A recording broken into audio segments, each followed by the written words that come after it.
Dr. Larry Miller.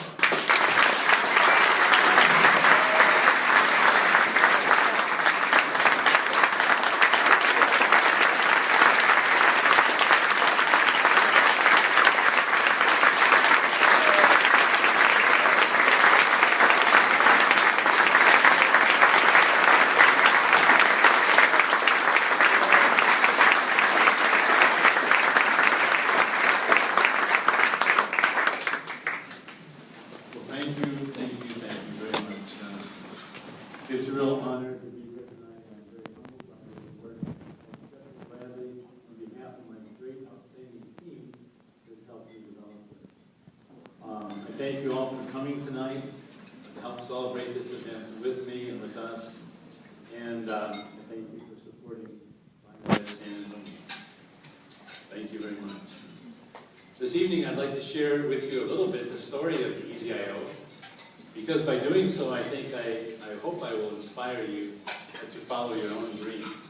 Because it's quite an interesting story. This began a number of years ago, and I look back at my career as an emergency medicine physician, and almost every day I worked, I struggled with starting IVs on patients who were desperately ill or injured. It was always a challenge. And nothing changed in 30 years to make that any better. There's a cruel law of nature. That rule of nature states that the more desperately you need an IV, the harder it is to find. So none of us here would have problems with IVs because we don't need them. The reason for that, of course, is that the body likes to conserve the blood for vital organs like the brain, the kidneys, the heart when it's undergoing shock.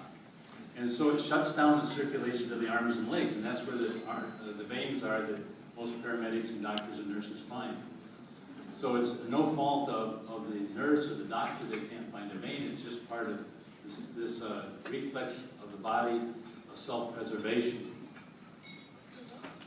So nothing changed in all this time, and the reason was interesting to me. When I was at Cook County Hospital, I put in my first central line, and that was an alternative if you can't find a peripheral vein. Put these large catheters down in the chest, into the big arteries, the big veins that go into the heart. And I thought it was pretty amazing they could do that. But it turns out that procedure is fairly dangerous and it's fairly time-consuming. And of course, paramedics don't do that in the field. One good example is one of my paramedics, a former paramedic named Nick Davila. And Nick was involved in a car accident south of here near Cotulla. His right arm was injured, he was bleeding badly. So the paramedics got to the scene, and he still had a pulse, he was talking, but he obviously needed fluids really bad. They put a tourniquet on his arm, and they tried to start an IV. And they stuck Nick more than 20 times. They could not find a vein. They finally called Airlife in, and he arrived at University Hospital and died. He died because of lack of venous access. And those things just should not happen, because I learned with my research back in the LifeQuest days with the osteoport that inside the bone marrow is a huge vein. It's a vein that never collapses. Of course, the bone is rigid, so no matter if you're in shock or not, that vein is still there. After all, that's where the blood is manufactured. And so it's connected to the central circulation. Now, for many years, we've known that you can put needles into babies' bones because babies' bones are soft. And they're rubber-like, so you can actually, if you grind and push and twist, you can finally get a needle into a baby's bone. But you can't do that with an adult. You know, our bones are too hard. It's like trying to put a needle through a plate. It just doesn't happen. So I thought there had to be a better way. The paramedics that took care of Nick Davila were devastated. They felt that they had failed their comrade. And I was devastated too, that he should have died. So when I made it my mission to try to find a way to get into an adult bone. I thought, this can't be rocket science. I mean, how hard can it be to get a needle into a bone safely, economically, quickly, and efficiently? So I began working on this in the laboratory, and I tried different methods. I used a nail gun for a while and shoot in a nail into the bone, but it often fractured the bone. And it would also was very dangerous for the users. I tried that. The orthopedic surgeon said, no, you shouldn't shoot nails into the bone. You should use a drill. So I drilled holes, and then I couldn't find the hole to put the needle in. So I tried some little funnels and things like that, and nothing seemed to work. So one morning, or one night, I woke up in the middle of the night, and I had the answer. Have any of you ever woke up in the middle of the night and found an answer to a problem you've been working on for days? Let me see your hands. Right. I think it has something to do with the fact that when we're sleeping, all these outside influences in our mind, the things that influence our mind, have gone away, and we can emerge with a brand new idea in our sleep and sometimes in our dreams. Maybe it's something even more than that, but I woke up, I remembered working in my father's machine shop in Detroit, and my father had a little tiny drill that was hollow. It was hollow because it was oil-cooled, and he ran oil through it, and I thought, that's it. Why didn't I think of that before? So my father had passed away. I went down to his toolbox and I found a little hollow drill. And so I decided to try that out and use it, and by golly, it worked. And so it's a little hollow drill, and what happens, so we worked on the design of the tip, and it drilled into bone. The stylet or the drill is taken out at least behind a catheter or a needle in the bone. So it's a very efficient drill. At the same time, it's a very efficient needle. So something simple. And I thought the way we'll put that in is to develop a small driver. Everybody knows what a driver is. In fact, one of the criteria for my engineers was when I place this in somebody's hand, especially a guy, within 5 seconds he's going to pull the trigger. And believe me, it always works. I meet new people and I say, hey, hold on to this for a minute. 1, 2, 3. You just have to do it. It's something a guy has to do. So I wanted it that simple. I wanted it simple, and how you connect the needles with a little magnet, so you don't have to think about it. It connects and disconnects with the magnet. And so this is the device that I developed. And so how did I get from that idea to a commercial product? They say that only one product in 100 good ideas makes it to commercialization, and I can see why. I think if I knew then what I knew now, I may never have gone into it. But there were many times during the process that we almost went under, we almost failed. And there were times we had highs and lows, and any entrepreneur will probably know that and would appreciate that with me, the highs and lows of getting something developed. But I just want to tell you a few of them. The first thing that I had to do was to get a patent. Because without a patent, you can't build a company. No one will invest in it. So I thought, well, certainly something as simple as a little hollow drill for getting into bone or into tissue would have been patented already, but it hadn't been. So I went ahead and patented that. It took 4 years to get the patent back. Since then, we've developed another 85 patents on our device, which is good to help, I think, strengthen the company.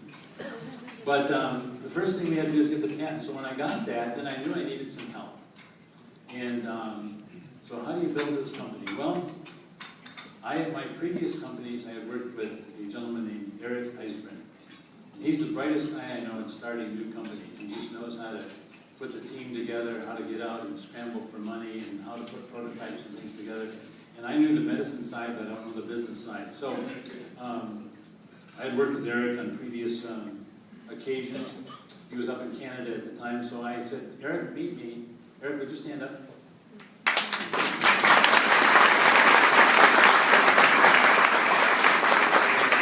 I said, Eric, meet me in San Francisco. So Eric met me in San Francisco, and I said, Eric, I got there, I said, Eric, I'm not letting you leave until I convinced you of the value of this product. This product has great value. I think it will save a lot of lives. It's going to be a lot of hard work. I need you to help me. I can't do it alone. And I stayed there until I kidnapped Eric. He left his family. He came down, lived out of his suitcase. I put him in a back room in our house. For 2 years, he slaved away without a penny of income. And he did it willingly. And while I worked in the emergency room in Vitacare on the weekends and in the evenings. And so we struggled and struggled, and the first thing we had to do, of course, is raise some capital. Well, this was not easy in 2001. Our memorandum, our offering memorandum was dated September the 10th. It honestly was. The next day we had a number of appointments to meet with people for investment, and that all went away with 9/11. So we had to hunker down for 2 more years, and we struggled. We went to so many meetings here in San Antonio trying to raise money. And I kept getting the door slammed in my face, and my nose got very, very flat. Everybody had reason for not investing. It's crazy to kill somebody's bone. Their leg is going to fall off. It's going to hurt too much. Nobody will do it. There were all these naysayers. We could never get anybody interested enough to put their money into it. And so we finally decided we had to go to New York. So we took off for New York. And I just have to tell you a funny story. The first guy we met with was an angel investor. He was somewhat eccentric, to say the least. And he had a big apartment on Fifth Avenue. We went up there and he said, I have 20 minutes to meet with you. We said, okay. And he was eating seaweed out of a dog bowl. And he was actually very rude. Everything we said, he said, no, the government won't allow that. That can't be true. And I said to myself, why am I here in New York putting up with this? So in 20 minutes he said, well, time is up. And he shook my hand. He said, I'm only going to come in for $750,000. I said, oh, well, welcome to New York. The next guy we met was up high in a tower somewhere, and he was trading millions of dollars worth of trades. He had 2 or 3 screens, and I was trying to tell him about the EasyIO, and he wouldn't look at me. He says, keep talking, I'm listening. And so I'm trying to show him the EasyIO. Well, could you look here for a second? Okay, yeah, all right. And so I left after half an hour, and he said, well, I'll call you sometime if I'm interested. So we go down the elevator, get to the bottom of the elevator, the phone rings. Hello? This is the guy. He says, I'm coming in for $500,000.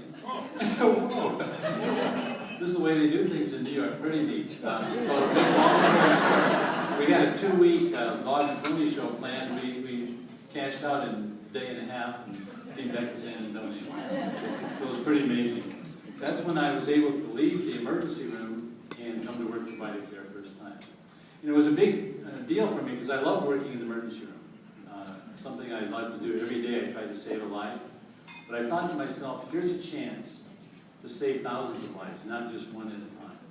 And so I made a decision to put all my effort into VitaCare. Then the next thing that happened, when we got our money, we had to do a lot of things. We had to get engineering. We had to go to California to get our engineers. We had to do testing. We got friends and relatives. We had to get FDA approval. That